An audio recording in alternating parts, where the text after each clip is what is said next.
What if the Force wasn't just guiding destinies, but balancing its own mistakes?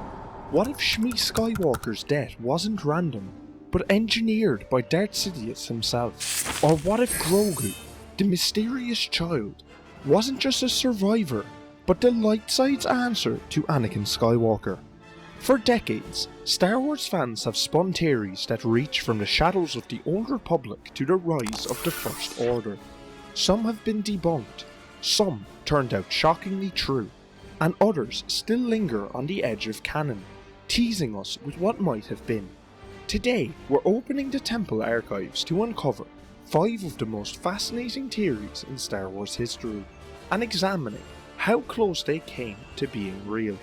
Wait until the end, because the final one may completely change how you see Emperor Palpatine's grand plan. Comment below, which of these theories do you think could still be true in the galaxy far, far away? It all began with a scream echoing across the sands of Tatooine. Shmi Skywalker's death in Attack of the Clones was the moment Anakin Skywalker's destiny began to unravel, the instant he tasted true rage, vengeance and grief. But what if her death wasn't chance? What if it was engineered? This theory argues that Darth Sidious, the shadow behind the Republic, manipulated the events that led to Shmi's capture and torment by the Tusken Raiders.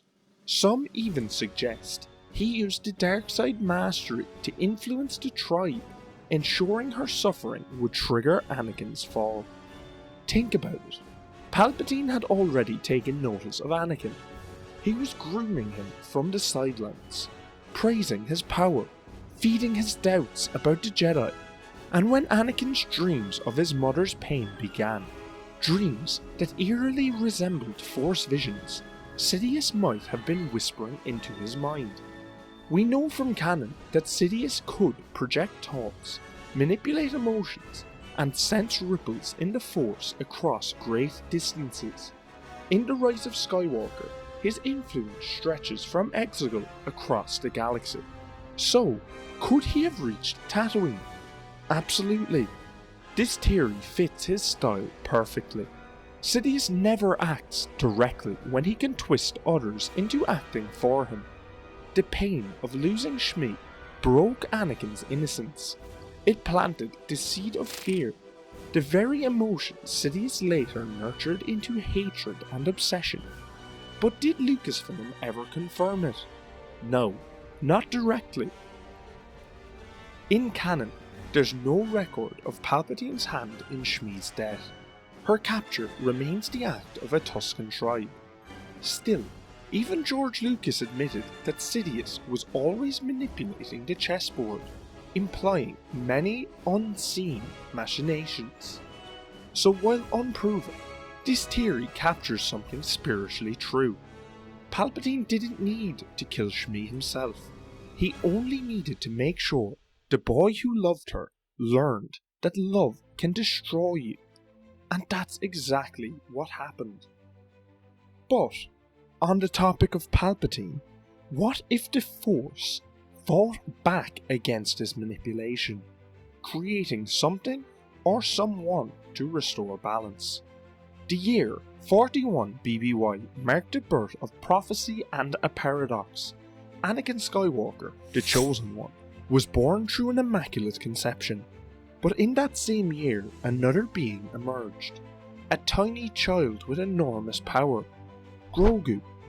This fan theory proposes that Grogu was born through the will of the Force itself, just like Anakin, but as his opposite. If Anakin was the Force's dark side response to Plagueis and Sidious's unnatural experiments, then Grogu was the light side's attempt to balance it out. Think about it. Both were born the same year. Both were hidden by the Jedi. Both carried exceptional power, yet opposite temperaments. One driven by attachment and passion, the other defined by serenity and quiet strength. When The Mandalorian first aired, fans immediately noticed this cosmic symmetry, and even in-universe, the timing is almost too perfect. Anakin's creation broke the natural balance. The Force, in response, may have created Grogu as a counterweight, the embodiment of life and light. It's a poetic idea, but let's test it against canon. In The Phantom Menace, we're told explicitly that Anakin was conceived by the midichlorians. Grogu, however, was never said to be created this way. Not in The Mandalorian, the Book of Boba Fett, or even Ahsoka. Every reference to his past ties him to the Jedi Order, not to the Force's will. Grogu's age does align with Anakin's birth year, but that's simply a coincidence. His species is long-lived, and the Jedi Temple's archives confirm there were multiple children of Yoda's species before the Clone Wars. There's nothing in any canonical source to suggest Grogu's creation was supernatural. So while the theory beautifully fits the mystic rhythm of Star Wars, it's almost certainly false. Grogu wasn't born as a reaction to Anakin. He's just another mystery of the galaxy, a survivor of the old Jedi ways, not a cosmic answer to them. And perhaps that's what makes him truly special, not a child of destiny, but a child of choice. Yet not every theory about hidden legacies involves the will of the Force.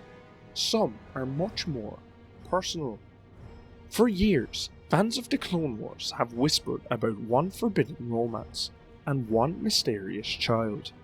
Duchess Satine Kryze of Mandalore and Obi-Wan Kenobi. Their connection in the Clone Wars was deep, emotional, and impossible under the Jedi Code. But then came Korkie Kryze, Satine's nephew, who bore an uncanny resemblance to Obi-Wan himself. The theory practically wrote itself, that Korkie wasn't Satine's nephew at all, but her son with Obi-Wan. Let's examine the evidence. Korkie's parents are never identified. His last name, Kryze, links him to Satine's noble house, and his mannerisms, confident, idealistic, brave, feel strikingly similar to Obi-Wan's own.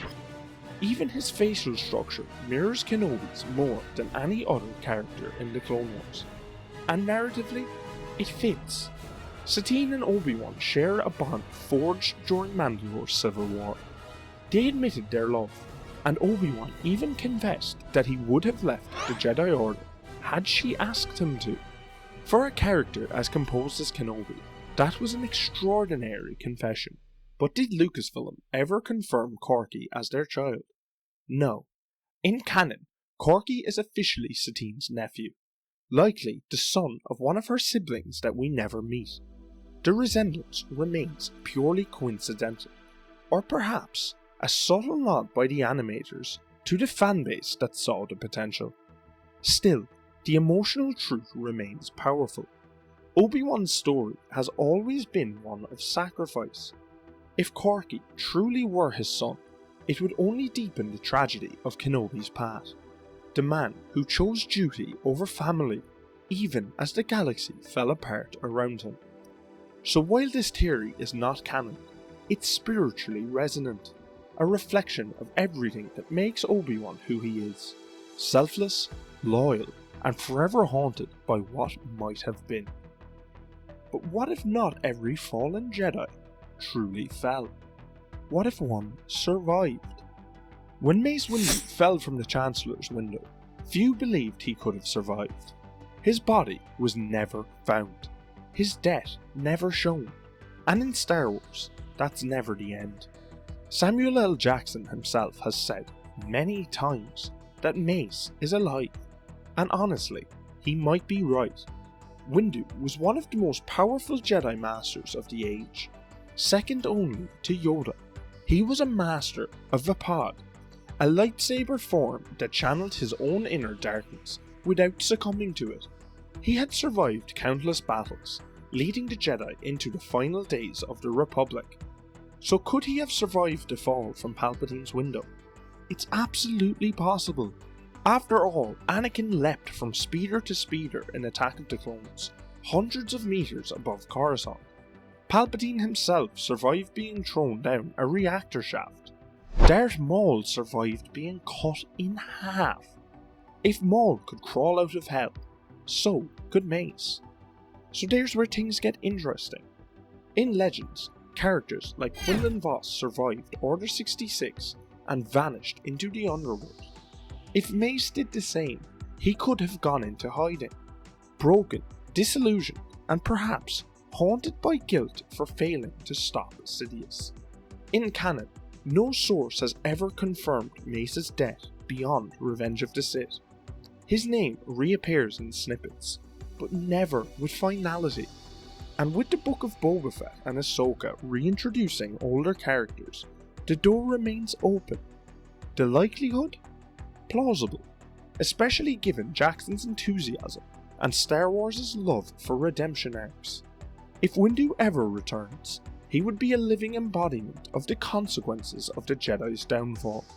A man forced to face the new galaxy his own arrogance helped create. But if Windu's story is about survival, our final theory is about control. Because what if the Emperor's manipulation extended even further than anyone ever imagined? It sounds insane at first. The man who ruled the galaxy for decades secretly created the rebellion that overthrew him. But when you look closer, this theory starts to make chilling sense. As Palpatine was a master of playing both sides, as Darth Sidious, he orchestrated the Clone Wars, manipulating both Republic and the Separatists to consolidate power. He engineered a galaxy-wide conflict only to save it from himself. So why wouldn't he do it again?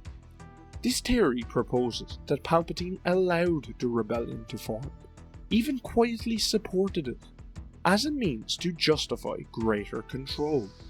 Every act of rebellion would give him the excuse to tighten his grip, expand the Imperial military, and silence dissent.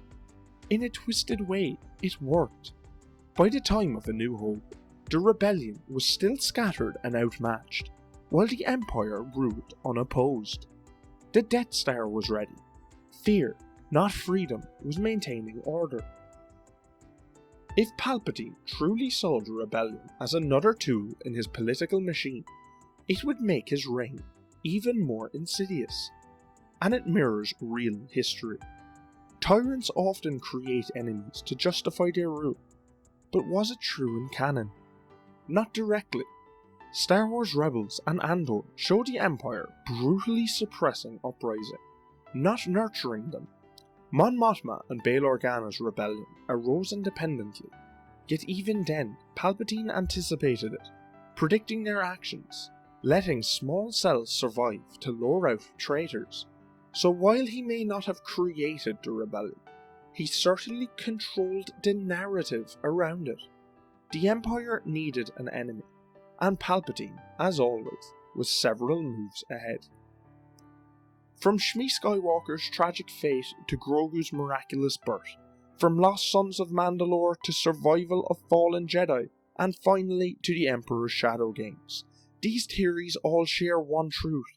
Star Wars thrives in the space between what we know and what we wonder, because in this galaxy, even myth hides a deeper mystery. And sometimes the wildest theories are just one revelation away from becoming canon. So which of these do you think could still be true? Comment below, and remember, the Force may not always reveal its secrets, but it never stops whispering. If you're enjoying these videos, consider becoming a channel member, and let's uncover the galaxy's greatest secrets together. Thanks for watching.